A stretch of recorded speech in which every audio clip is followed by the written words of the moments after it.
Hi and welcome to another video from winemastery.co.uk. My name is John Lightfoot. This is John Murphy. And we're here to help you find the wine, if not the wines, that you will absolutely love. Whether it's a white, whether it's a red, whether it's a sparkling, whether it's sweet, whether it's dry. Hopefully we're going to help guide you through to the wines, or hopefully the wines that you will really, absolutely fall in love with.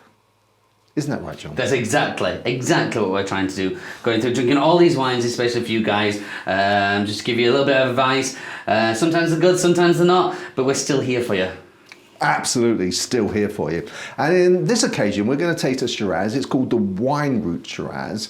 You know, it's pretty budget priced. I'm not sure, I can't remember exactly the price, but I know it's pretty budget priced. So we're not talking about an expensive wine that, you know, you're going to have to save up for here. It's an everyday wine. So let's see what we think of it. And it's actually available, it's actually produced in Spain, which is, Shiraz isn't the grape you normally assume with Spain, is it, John? Not really. I mean, I know they produce them, but a lot of times it's blended, usually, is the Shiraz.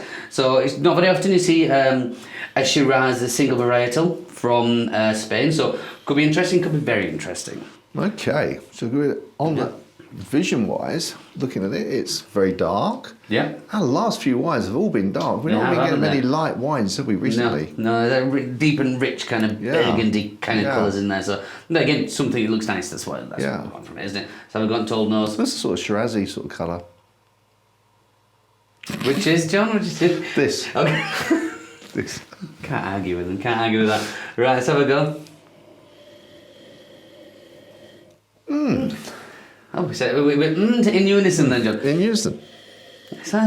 Yeah, it's nice. It's a nice fruity flavour. It's not got anything obvious like sort of wood or tobacco to me. There's nothing that... It just seems fruity to me.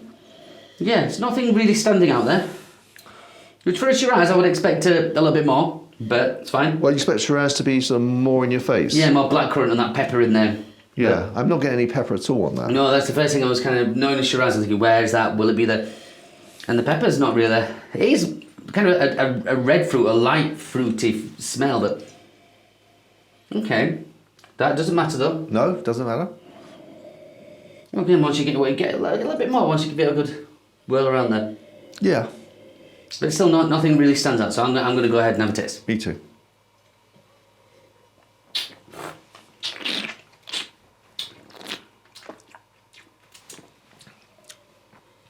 Would I be right in saying that's very light for a Shiraz? I would definitely agree. It's very light for a Shiraz. It's very light. I don't mean that in a critical way, because actually, you know, the taste is very nice. It's light, it's refreshing, it's not too heavy. It isn't the sort of wine immediately that makes you think, oh, I need to dissect this. What's going on? Because it seems like a very sort of, and I don't mean this in a disrespectful way, a very sort of casual wine, you know, one that you don't, you know, you can just enjoy drinking and you don't really have to concentrate on, you know, you're just talking with friends and enjoying the wine without actually sort of, you know, it's not one to, and perhaps what I'm trying to say, it's not one where I think I'm going to sit down and try and dissect what I'm tasting. No, I agree 100% there, John. I would call this a fairly simple wine. Inoffensive, a little bit too much in the way of tannins, because I don't think it's got the flavour to back itself up for that amount of tannin in there. But very, very simple. Like you just said, there's nothing to get in there and find, what's that? It's just, okay. There's nothing much I could really get more in there. I'd describe that as fairly basic, easy, table wine. Not very Shiraz-y. No, that's not what you'd expect from a Shiraz. Not really, no. So what is missing from this to be a Shiraz in your view? Oomph. Oomph. Oomph is an easy way to say it, but it needs to be more flavoursome. I appreciate the tannins in Shiraz do tend to be quite big, but they've actually got some flavour to back themselves up, so you can have some big tannins in Shiraz, and yeah, most of the time they do have big tannins, but they also have big flavour.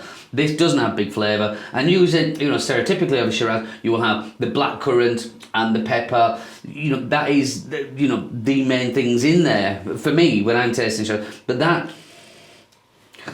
I'm struggling to find anything Shiraz-y. Shirazzi. So in terms of doing a blind tasting, if someone put this, in front of you, you'd be really struggling to say. I think I would, yeah. What it was. Do you think you can determine what, if you did have this as a blind tasting, what you might assume it was? It's a real struggle because it's a nondescript.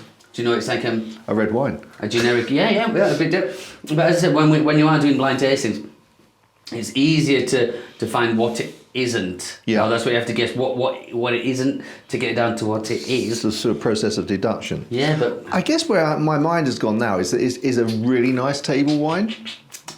Yep. It's not a wine to sort of stick on the table and just two of you drink it and talk about it. It is a wine that you're going to either eat with, food of an evening, coming home from work. There's nothing wrong with it. It's a good, honest wine, and something you can enjoy, but not something that you can take apart in terms of saying, can I taste this? Can I taste that? How the tannins and balance. It's just a nice, a working wine. Yeah, accept it for face value. It's not going to wow anybody, I would imagine. And as John said, very simple. You're not trying to pull it to pieces. And again, sometimes that's what you want. Yeah. Personally, though, that one's not for me. That's not for you. No. In terms of matching it with something, in terms of a cheese, would you use any particular cheese? Prefer any particular cheese? Probably the strongest cheese I could. What to destroy? Maybe a 3-year-old Gouda, a nice pecorino that's just got that. It would take that. It would take that down. Excellent.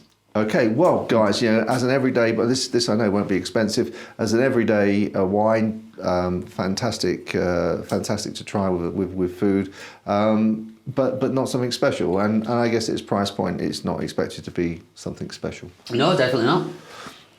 Okay, and actually, having said all of that, of course, you may absolutely love it and wonder what on earth we're talking about, but it is just our opinion. It's just how we taste it. Everyone's taste is different, which is why we have so many different wines on the market. Yeah, absolutely. Well, there's another one done. Really looking forward to cracking open the next bottle. Are you? Oh, John, I always look forward to the next bottle. Absolutely. And so if you haven't subscribed to us already, please subscribe. If you like this particular episode, give us a thumbs up. And if you want to know when the next episode is being released, click the bell and you will be notified by YouTube as soon as it's available. And so until the next time, we look forward to seeing you there. Chin chin. Chin chin.